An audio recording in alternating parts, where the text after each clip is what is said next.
ယုံကြည်ချက်တွေနေရောညပါတိုက်ပွဲဝင်နေရတဲ့ကျွန်တော်တို့ပြည်သူများကိုလေးစွာကုန်ပြုပါတယ်ပြီးတော့အရေးပါတဲ့အကြောင်းလေးပြောနေတယ်ပေါ့ညကမြင်ကွင်းနေနဲ့ကျွန်တော်ဆက်ဆက်ပြီးတော့ပြောရမယ့်အကြောင်းပါညကအားလုံးသိတဲ့အတိုင်းတနေရာမှာကျွန်တော်တို့ရဲ့နောက်မျိုးဆက်များရာထောင်ချီပိတ်မိနေပြီဆိုတဲ့အခါတစ်မျိုးလုံးထလာပြီးတော့ကူကြကယ်ကြတာကိုတွေ့မှာပါပထမဆုံးအနည်းဆုံးမျိုးနေတွေဖြစ်တဲ့ဒီအလုံးလုံးစမ်းကြောင်းတို့ဗဟန်းတို့ကနေပြီးတော့ချီတက်လာပြီးတော့ကယ်ကြပါတယ်ဝန်းရံကြပါတယ်နောက်ဒီတက်ပို့ပြီးတော့ဝေးတဲ့နေရာတွေပေါ့နောက်တောင်ဝေးတောင်လာသင်္ကန်းညုံကအစားနောက်ဒီတက်ပို့ပြီးတော့ထဝေးတဲ့နေရာတွေကပါလူတွေဟာတခဲနဲ့ထွက်လာကြတာဘာဖြစ်လို့လဲဆိုတော့သူတို့အားလုံးရဲ့စိတ်ထဲမှာဒီပိတ်မိနေခြင်းဟာငါတို့အားလုံးနဲ့စိုက်နေလို့တကယ်ယုံကြည်လို့ပါငါတို့အားလုံးရဲ့အနာဂတ်တွေကိုငါတို့ကိုယ်တိုင်ကယ်တင်ရမယ်လို့နားလည်လို့ပါအဲ့ဒီထဲမှာအမှန်တန်ဝေးတဲ့နေရာတွေကနေပြီးတော့ထမိန်တိုလိုစီးပြီးတော့လမ်းလျှောက်သွားနေတဲ့မိမကြီးပါပါတယ်တကယ်အမျိုးသမီးတွေလည်းပါတယ်ဆိုတော့သူတို့အားလုံးဟာကားရရမရနေတဲ့ခြေလမ်းမောင်းတွေကိုမြန်မြန်လမ်းပြီးတော့ရတော့ကယ်မယ်ဆိုတဲ့စိတ်နဲ့သွားခဲ့ကြတာပါဒါလူတိုင်းလည်းတွေ့ကြမှာပါအဲ့တော့ဒါကြီးကတော့ကျွန်တော်တို့ရဲ့သမိုင်းမှာအမြင့်မားဆုံးရလိုက်တဲ့ပြည်သူညီညွတ်ရေးပဲဒါအဖွဲ့အစည်းတစ်ခုနာမည်မဟုတ်ဘူးနော်လက်တွေ့ကြကြဖြစ်သွားတာကိုကျွန်တော်ပြောတာတကယ်တော့လည်းဗျတမျိုးလည်းမဟုတ်ဘူးဗျပြည်တော်စုကြီးတစ်ခုလုံးမှာဒီစိတ်မျိုးနဲ့ဒီအကျင့်မျိုးရသွားကြတာဗျဘာလဲဆိုတော့လေဒီစံပြောင်းကိုဒီဟိုချီဘွားအထိအောင်နာတတ်တယ်ဆိုတဲ့စိတ်မျိုးအသွေးအသားတွေကနေပြီးတော့ညီညွတ်သွားတာဒါကဘယ်အာဏာရှင်ကိုမဆိုးဖြုတ်ချနိုင်တယ်ဆိုတဲ့စွမ်းအားတတ္တိကိုရတာဒါညတာပဲကြည့်ပါအဲ့တော့ဒါတွေကိုကြည့်တာပြီးတဲ့ခါမှာ CRPH အနေနဲ့အလို့အဆုံးအရာကိုတိုင်ဆုံးဖြတ်ကြပြီးတော့ရွေးချယ်နိုင်ခဲ့ပြီဒါကတော့ဒုသမရနာမည်ကိုကြေညာနိုင်ခဲ့ခြင်းပဲဒါလူတယောက်ကိုတာဝန်ပေးလိုက်တယ်ဆိုတာထက်များစွာပိုပါတယ်ဘာဖြစ်မလဲဆိုတော့အခုအခြေအနေကိုကြည့်ပါ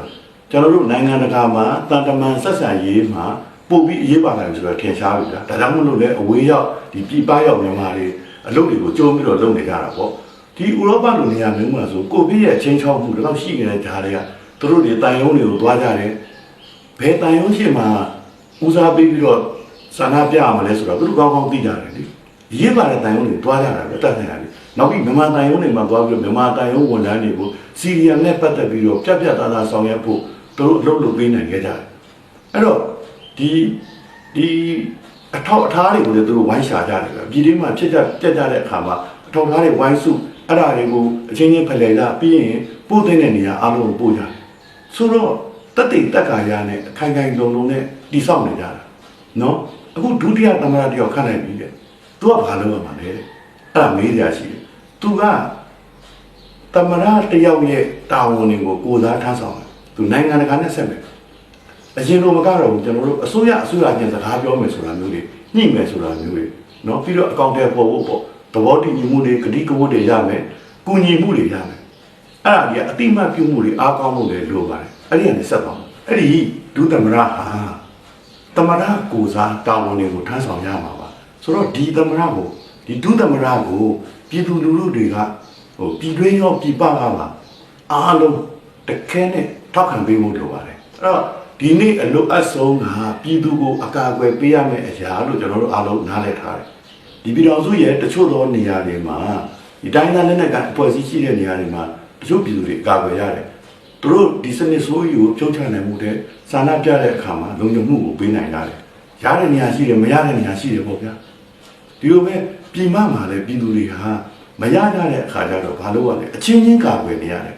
ဒါညအဖြစ်မျိုးပြောတာဒီsocial media တွေကကြည့်မယ်ဆိုလို့ရှိရင်အကုန်လုံးတွေ့နေရတာဘယ်လောက်တောင်မှတယောက်နဲ့တယောက်တစ္ဆာရှိကြတယ်မရအောင်ကဲထုတ်ကြတယ်ဆိုတာပေါ့အဲ့တော့ဒီလိုအချင်းချင်းတွေအကာအကွယ်ပေးနိုင်ဖို့လေအခုဖြစ်လာတဲ့ဒုတိယသမ္မတရဲ့ဟလာအမိန့်တွေကြေညာချက်တွေနိုင်ငံတကာနဲ့ဆွေးနွေးပြီးတော့ရတဲ့ရလဒ်တွေကနေပြီးတော့ပိုကာကွယ်ပေးနိုင်အောင်လုပ်ပေးမှာဒါလို့ကိုလုပ်ရမယ်ပြီးတော့လေအဆုံးသတ်တိုက်ပွဲအထိပေါ့ဒီလိုဖြစ်လာတယ်အဲ့တော့ CDM လုံးဝအောင်မြင်တယ်ဒါအထူးပြောစရာမလိုတော့ဘူးเนาะ social punishment လုံးဝထိရောက်တယ်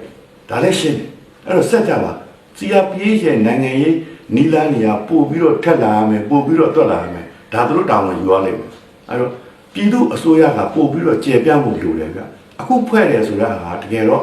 ချက်ပြီးတော့ဖွဲ့ရအောင်ဆိုတာအားလုံးသိတယ်အင်အားတွေစုအောင်မယ်အထူးသဖြင့်တော့ဗျဒါတော့တိုင်းရင်းသားတွေပေါ့လက်နက်ကင်တွေလက်နက်မခံရောသူတို့ရဲ့ပူပေါင်းမှုတွေပါဘာလို့အာမခံဖက်ဒရယ်ပြည်တော်စုဖြစ်မယ်ဖက်ဒရယ်ပြည်တော်စုကိုတွားကြမှာဆိုတာအာမခံမယ်ဖက်ဒရယ်တပ်မတော်လိုအပ်တယ်ဒါတွေအလုံးမှာသဘောတူတဲ့အချက်လက်တွေဖြစ်တယ်ဆိုတော့ဒီလိုတွားကြတဲ့အခါမှာpolicy ကိစ္စကိုအဲ့ဒီမူဝါဒချမှတ်ရေးဆွဲတဲ့လူကတာဝန်ယူကြလိမ့်မယ်ပြည်သူတွေကအကောင်အထည်ဖော်မယ်အဲ့တော့ CDM ကိုကြည့်ဆက်ပြီးတော့ပြည်သူတွေဒီတိုင်းသွားအောင်ပြီးသားနော်နောက်တစ်ခါရက်ကြီးကိစ္စလေးရက်ကြီးအုပ်ချုပ်ရေးတွေမှာလည်းပြည်သူတွေကကောင်းတော့ခုခံနိုင်တယ်စဉ်းစားကြည့်ပါဗျာရုံးတော်ကိုသူတို့ဖွင့်လို့မရတာပြည်သူတွေပို့ခိုင်းအောင်တိစောက်ထားမယ်အဲ့တော့နမူနာပဲကြည့်လိုက်ဗျာမနေ့ကဆိုလို့ရှိရင်ဘန်တွေကိုဖွင့်ဖို့သူတို့အားဆန်းကြည့်တယ်မရှိမလားသူတို့ရှုံးတာပဲပြည်သူတွေအောင်ဝဲပဲ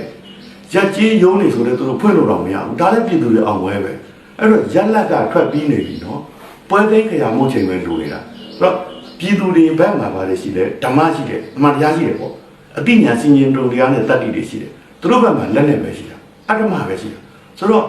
ဒီလိုတွေအခုတွေ့ထားတဲ့ဒီလိုမျိုးလက်နဲ့ကန်ပြီးတော့အတ္တမတွေကိုရင်ဆိုင်ရဲတဲ့စုစည်းညီညွတ်တဲ့ညီညွတ်မှုမျိုးလူမျိုးမရှိတော့ဘူးဘာသာမရှိတော့ဘူးနေရာဆိုတာမရှိတော့ဘူးဒီမျိုးကမှအတူနေသူချင်းကြောချင်းတက်ပြီးတော့ရိုက်ပေးမှုတွေအဲ့ဒါတွေကဟာလေဒီတော်လာရေးအောင်ဖို့တွေမကဘူးဗျ